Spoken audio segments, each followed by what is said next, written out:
Right, in this video I'm going to do a quick analysis, should I say, of this 20 kilowatt generator that I got recently. And it's an LPG or propane generator.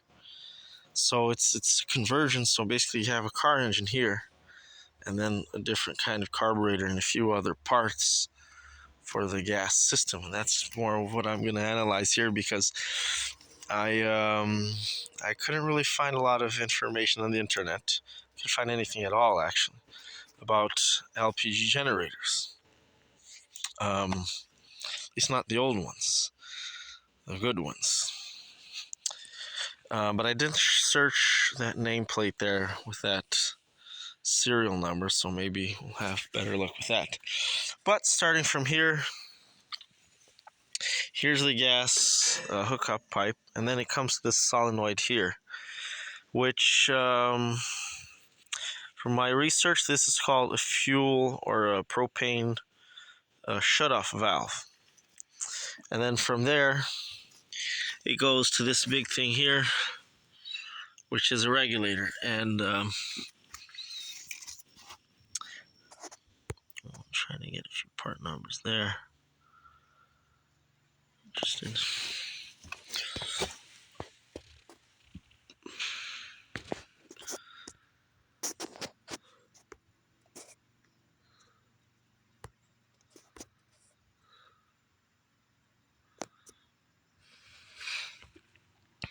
So from there, it then goes on to here, and I just removed this pipe because it's loose like that, as you can see. And the coolant goes around it to heat up the propane, because when it expands or whatever, it cools down and then it could freeze.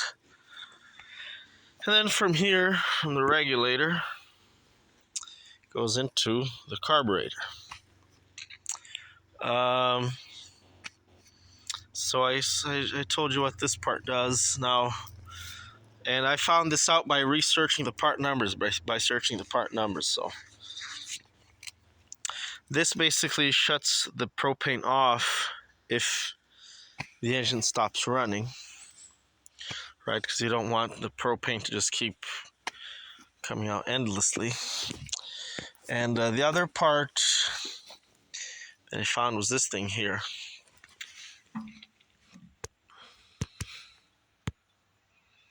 And it's called a microvac, or what's it called? The propane shutoff switch. So it's missing a switch there. I thought it might have been this thing, but I don't think that's it, because this is a 110 volt plug, and this is for either 6 or 12 volts. And this is connected to a vacuum canister. And from what I understand, what this does is, this is the actual switch for that solenoid. So when the engine shuts off, it loses vacuum, disconnects the points in this switch. So it loses vacuum from here, disengages the points from the switch, and turns this off and shuts the propane off.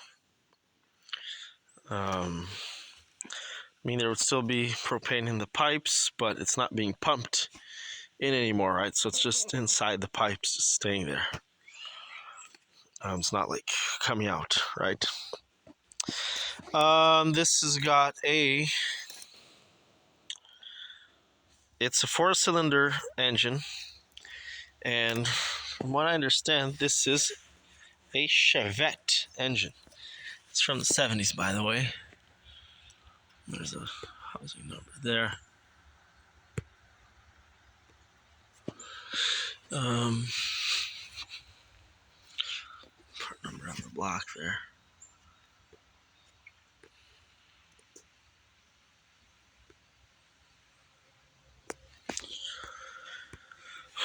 Oh yes, and okay, alternator data. There's my watt number. Holy Jesus, 35,000 watts. Holy fuck. 145 amps. Holy Jesus. Generac Corporation, okay. I don't know what this number is. Must be a safety number.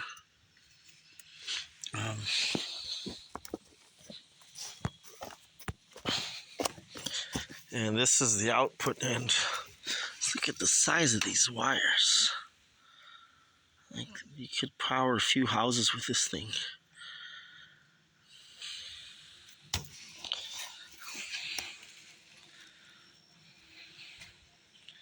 I'm not too sure. I'm not sure at all what these other wires are for. There's actually 7 different colored wires there, and then the black and white here. So yes, that's just 110, and then got no idea what those other ones are for.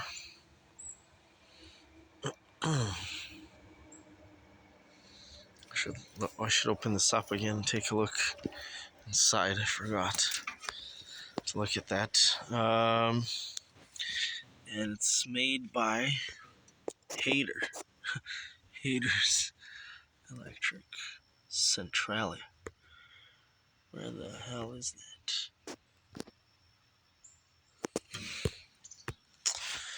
And so my first order of business here, I checked the coolant is completely empty. I'll have to figure out where that microvac switch connects to.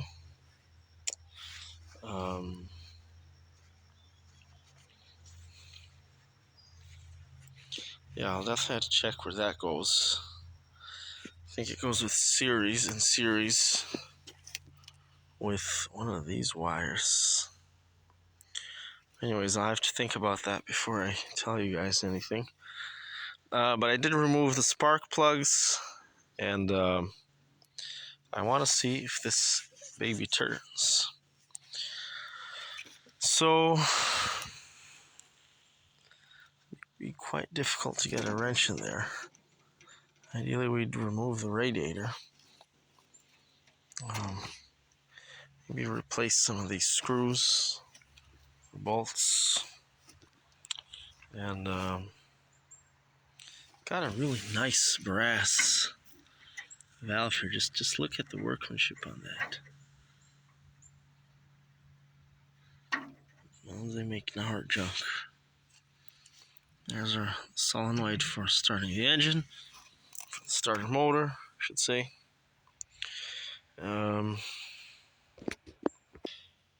I do have a crack on the exhaust manifold, unfortunately.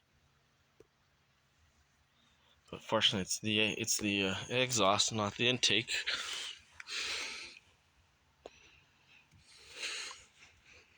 Might be losing gas over here.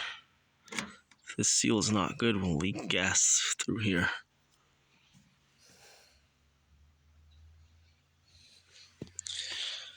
And seems like I'm missing a pipe over here.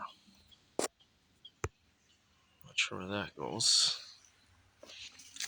There's a broken pipe somewhere else here as well. Some funky monkey business going on here.